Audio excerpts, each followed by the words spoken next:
Je suis très heureuse de vous présenter la première lettre spéciale de la première chambre civile droit de la consommation et d'y associer Thomas Godener, attaché de justice, qui, sous la supervision des conseillers et conseillers référendaires de la première chambre, contribue aux travaux des rapporteurs et notamment à leur activité de diffusion de la jurisprudence de la Cour.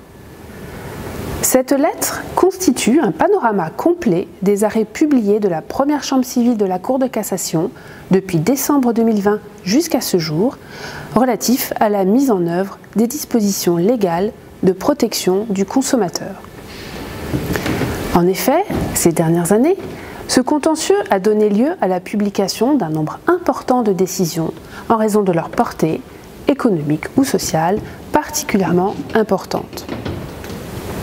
Or, si celles-ci pouvaient être trouvées sur les différents supports proposés par la Cour de cassation, comme les lettres de chambre ou les bulletins, il n'existait jusqu'à ce jour aucun outil thématique recensant les arrêts qui constituent la jurisprudence la plus récente de la première chambre en matière de protection des consommateurs. L'objectif de cette lettre spéciale est donc de permettre à toute personne intéressée par le droit de la consommation, consommateurs, associations de défense des consommateurs, acteurs économiques, professionnels du droit, universitaires, étudiants, de disposer d'une information actualisée, claire et complète sur cette jurisprudence. Vous trouverez dans cette lettre spéciale les arrêts classés par catégorie juridique. Champ d'application des droits de la consommation, crédit à la consommation, crédit immobilier, plutôt que par ordre chronologique. La lettre est précédée d'un sommaire permettant au lecteur de prendre rapidement connaissance des catégories traitées et des différentes questions sur lesquelles la première chambre civile de la Cour de cassation s'est prononcée et qui, comme vous le constaterez, sont au cœur de la vie quotidienne des Françaises et des Français. En voici quelques-unes. Est-ce qu'une personne inscrite à Pôle emploi qui conclut un contrat en vue d'une formation professionnelle agit en qualité de consommateur et peut bénéficier des règles de protection du Code de la consommation ?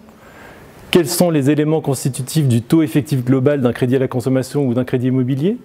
Les banques doivent-elles par exemple y inclure le coût d'une assurance sur la vie souscrite à titre de garantie d'un prêt immobilier? Comment une banque peut-elle prouver avoir exécuté son obligation légale de vérifier la solvabilité d'un emprunteur avant de lui accorder un crédit à la consommation? Ou dans quel cas les clauses de déchéance du terme d'un prêt doivent-elles être déclarées abusives par le juge?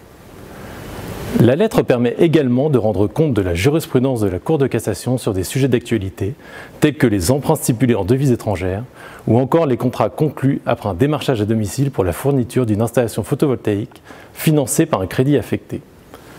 Dans ce dernier cas, la première chambre a ainsi eu l'occasion de préciser les mentions devant figurer sur le bon de commande, le point de départ du délai de rétractation, ou encore les conditions dans lesquelles les consommateurs peuvent obtenir indemnisation auprès de la banque lorsque ces contrats sont nuls et que le vendeur est devenu insolvable.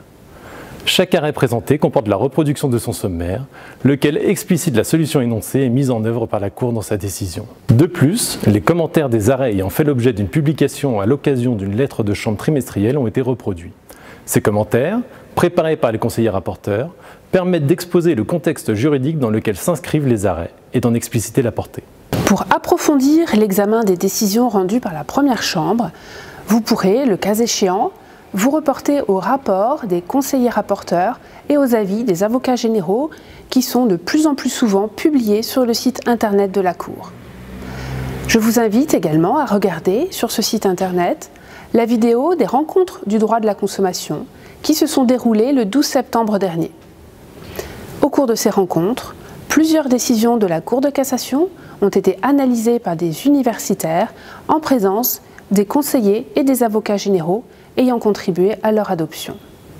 Une prochaine édition de ces rencontres aura lieu le 26 septembre 2025. Je vous souhaite une bonne lecture.